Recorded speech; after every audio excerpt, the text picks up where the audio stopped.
Si l'on suit ce vieux panneau, mieux vaut ne pas être trop mal en point.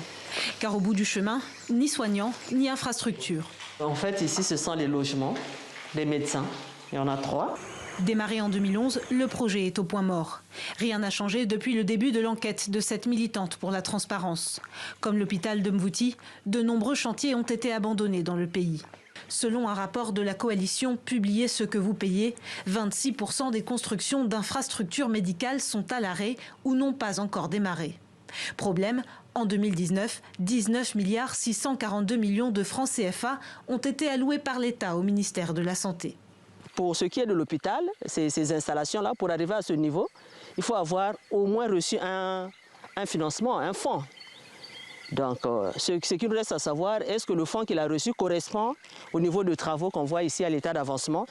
Ce que nous on remarque, en fait, c'est juste des soupçons de corruption, des soupçons de détournement de fonds. Parce que quand on voit les prévisions et quand on voit l'état d'avancement des projets, on se pose toujours des questions.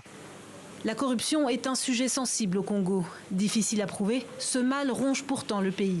Comment peut-on construire pendant 9 ans un centre de dialyse mais dont il n'y a que les poutres qui sont debout?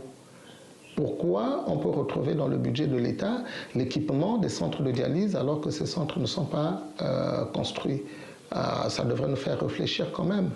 On n'a pas besoin d'être expert dans la construction pour se rendre compte qu'il y a un problème. Le ministère de la Santé n'a pas répondu à nos demandes d'interview. En début d'année, une commission nationale pour la transparence et la responsabilité dans la gestion des finances publiques a été mise en place sous la tutelle du ministère de la Justice.